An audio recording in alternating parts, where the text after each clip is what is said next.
नमस्कार। जनपक्ष में आपका स्वागत है। मैं हूं प्रियदर्शन। दोस्तों, लाहौर से क्या कुछ सीख सकते हैं? एक खबर 17 मई के दैनिक भास्कर में छपी है।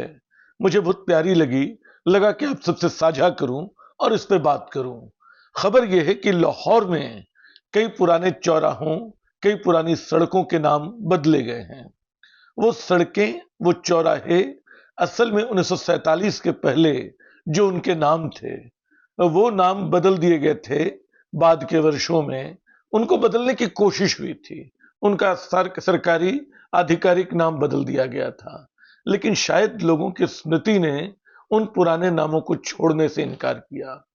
अब लाहौर को समझ में आया कि आप स्मृति से इस तरह की छेड़छाड़ नहीं कर सकते। आप इतिहास से इस तरह बच नहीं सकते। इतिहास से आंख मिलाना जरूरी है। इतिहास का संरक्षण भी जरूरी है। तो इस नाते पुराने नाम वहां बहाल किए जा रहे हैं। और जैसे जो कृष्णनगर था, उसको इस्लामपुरा कर दिया गया था, अब फिर से कृष्णनगर कर दिया गया है। लक्ष्मी चौक वहां का बहुत मशहूर चौक था। लक्ष्मी लक्ष्मी बाजार बहुत मशहूर बाजार है। उसका नाम मौलाना जफर चौक कर दिया गया था, उसको फिर से लक्ष्मी चौक किया गया। मुस्तफाबाद धर्मपुरा का नाम कर दिया गया था, फिर धर्मपुरा को उसकी पहचान लौटाई जा रही है। अल्लामा इकबाल रोड अब फिर से जेल रोड कहलाएगा जो पहले था। फातिमा जिन्ना रोड क्वींस रोड कहलाएगा जो पहले वो हुआ करता था। बागे जिन्ना फिर से लॉरेंस रोड कहलाएगा जो होता था। तर्क बहुत स्पष्ट है कि आप विरासत को इस तरह मिटा नहीं सकते हैं। जिन लोगों ने तर्क रखा है उन्होंने यूरोप का हवाला दिया है। मैं बहुत इसकी पुष्टि नहीं कर सकता, लेकिन यूरोप अपने पुराने नामों के साथ खिलवाड़ नहीं करता है। नवाज शरीफ का कहना था कि यूरोप से सीख लेनी चाहिए। लाहौर ने सीख पहले क्यों नहीं ली? लाहौर ने नाम बदले क्यों? क्योंकि एक तरह के इस्लामीकरण का जुनून वहां हावी था। जिस सांप्रदायिकता ने इस मुल्क को बांटा था, जिस सांप्रदायिकता ने लाहौर को हिंदुस्तान से अलग किया था, वो लाहौर की पहचान बदलना चाहता था। वो लाहौर के गलियों, मोहल्लों, सड़कों के नाम बदलना चाहता था। ये मुमकिन लेकिन शायद नहीं हुआ। लोगों ने जो नाम अपने घर वालों से सुने थे, अपने पूर्वजों से सुने थे, उनकी स्मृति में वही नाम रह गए। असल में नामों को बदलने की राजनीति बड़ी अजीब है। दुनिया भर में नाम बदले जाते हैं। सोवियत क्रांति जब हुई थी तो लेनिनग्राद और स्टालिनग्राद बन गए थे। बाद में कहते हैं कि शायद उनको फिर बदल दिया गया। ऐसे तो नाम कई देशों के भी बदले गए हैं, हम सब जानते हैं। लेकिन यह भी सच है कि एक शहर या एक देश कई कई नामों से जाना जाता है। भारत, इंडिया भी है, भारत भी है, हिंदुस्तान भी है, आर्यावर्त भी है और जम्बू द्वीप भी है। क्या इन पांचों में कोई एक नाम आप छांट दें कि ये तो नहीं रहेगा हिंदुस्तान, ये तो नहीं रहेगा भारत, ये तो नहीं रहेगा इंडिया? क्या ये भारत के साथ न्याय होगा? जाहिर है कि नाम इतिहास के, स्मृति के किसी कालखंड में दिए गए और वो नाम उनको एक तरह की पहचान अलग देते हैं, बताते हैं कि इस देश का विस्तार कितना बड़ा है, कितनी तरह से ये बना और कितने रूपों में विकसित हुआ है। तो आज लेकिन आप लाहौर से सीख सकते हैं किस तरह जो नाम बदलने की होड़ लगा रखी है आपने, उसको वो बेमानी सी होड़ है।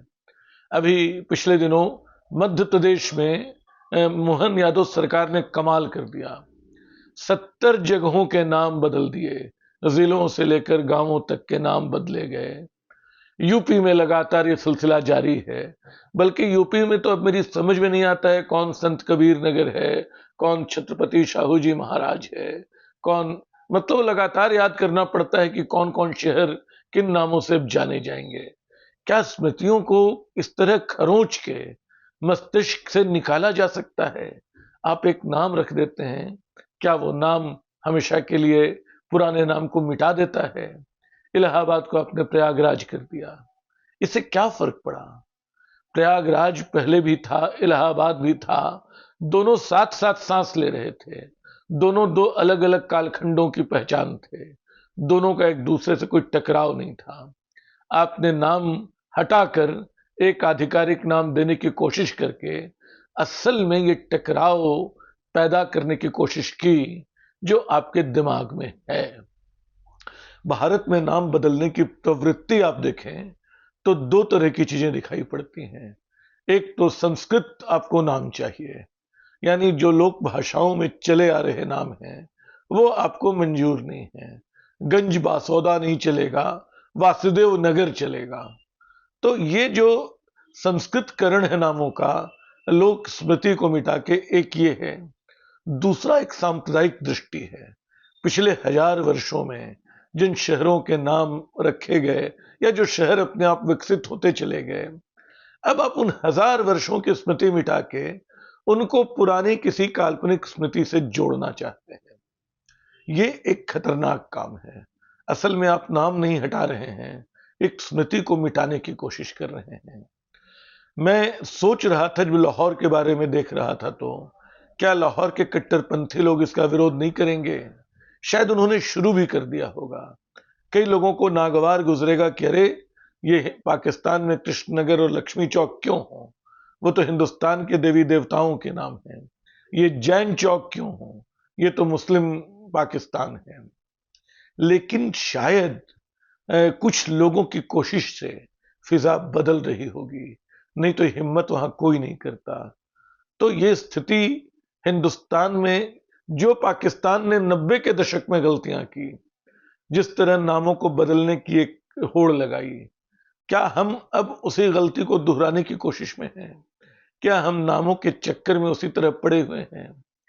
बनारस हो, काशी हो, वाराणसी हो, सब चलते हैं और सब अलग अलग अवसरों पे एक ही लेख में मैं बनारस भी लिख सकता हूं, काशी भी लिख सकता हूं। एक ही सांस में मैं दोनों को आवाज दे सकता हूं। दोनों मेरी स्मृति में एक तरंग पैदा करते हैं। मैं कभी इलाहाबाद को भी याद कर सकता हूं, कभी प्रयागराज को भी याद कर सकता हूं। ऐसे और भी नाम है। पाटलिपुत्र और पटना दोनों दोनों में मुझे कोई गुरेज नहीं है, मुझे सब पसंद है। लेकिन आप एक नाम थोपते हैं, एक हटाते हैं, पुराने नाम मिटते नहीं हैं। दिल्ली में आप देख लीजिए, राजीव चौक आपने किया कनॉट प्लेस का, लेकिन अब भी लोग कनॉट प्लेस को याद करते हैं। कनॉट प्लेस अब भी लोगों की स्मृति में बना हुआ है। ऐसी सड़कें, ऐसी जगहें और भी हैं। मैं जिस शहर रांची का रहने वाला हूं, वहां भी नाम बदलने की कोशिश हुई। मेन रोड कहलाता था, उसको महात्मा गांधी पथ किया गया। कोई उसको महात्मा गांधी पथ नहीं कहता है, सब उसको मेन रोड ही बोलते हैं। तो नाम बदलने की ये राजनीति जो है, एक हद से ज्यादा काम नहीं आती है। उल्टे वो एक नुकसान करती है, एक तरह की कट्टरता, एक तरह की संकीर्णता पैदा करती है। ये हमारा दायित्व है कि ऐसी किसी संकीर्णता को जगह न दें। लाहौर के बारे में जो बहुत मशहूर नाटक है, असगर वजाहत का, जो एक कहावत से निकला है कि जित लाहौर नहीं वेख्या वो जन्म्या नहीं, जिसने लाहौर नहीं देखा वो पैदा ही नहीं हुआ है। पाकिस्तान ने इस लाहौर का किरदार बदलने की कोशिश की, नहीं बदल पाया। ये पाकिस्तान की हार नहीं है, ये उस नए पाकिस्तान की जीत है जिसको समझ में आ रहा है कि शायद अपने अतीत को संभाल के रखना जरूरी है। हालांकि मैं नहीं जानता हूं कि ये जो नया पाकिस्तान जिसे मैं कह रहा हूं, क्या वह अपने देश में बहुत छोटे लोगों का, अल्पसंख्यक समूहों का ही तो मामला नहीं है? क्या वहां भी ऐसे कट्टरपंथी तत्व तो भरे पड़े हैं जो तुरंत इन नामों को का विरोध शुरू कर देंगे? लेकिन देखना ये होगा, क्या लाहौर अपनी याद को बचा पाता है? और हिंदुस्तान, ये स्मृतियां जाएंगी नहीं, ये यादें मिटेंगी नहीं। इलाहाबाद बना रहेगा, इलाहाबादी अमरूद बने रहेंगे, अकबर इलाहाबादी बने रहेंगे, इलाहाबाद यूनिवर्सिटी बनी रहेगी। आप प्रयागराज करके प्रयागराज की अवमानना कर रहे हैं, क्योंकि प्रयागराज और इलाहाबाद में मेरी दृष्टि में कोई वैर नहीं है। कई नाम बदले जाते हैं, मुंबई कर दिया गया बॉम्बे को, लेकिन कई लोग बॉम्बे को अब भी याद करते हैं। बॉलीवुड बना रहा है जो बॉम्बे से है, मॉलीवुड नहीं हो सका। कुछ नामों के बारे में असल में इसको लेकर एक तरह की ऐतिहासिक कुहासे वाली स्थिति है। आप क्यों नाम बदलते हैं, उसके पीछे मकसद क्या होता है, ये भी एक बात अहमियत रखती है। हमारे यहाँ जो नाम बदले जा रहे हैं वो बहुत स्पष्ट तौर पे एक सांप्रदायिक दृष्टि के शिकार नाम है। आज दुर्भाग्य से एक लाहौर में बाबरी मस्जिद चौक भी था, उसका भी नाम बदला गया, 90 के दशक में कभी रख दिया गया होगा। तो उस कट्टरता से आप बाहर आते हैं तो आप अपने शहरों को, अपने मुल्क को और अपने आप को भी बेहतर ढंग से पहचान पाते हैं, याद करते हैं कि आप कहाँ के बाशिंदे हैं, आपकी जड़ें कितनी दूर दूर तक जाती हैं, किन किन मिट्टियों में उनकी पहुंच है। तो नाम बदलने की इस राजनीति पे आपकी क्या राय है, आप जरूर बताएं। शुक्रिया।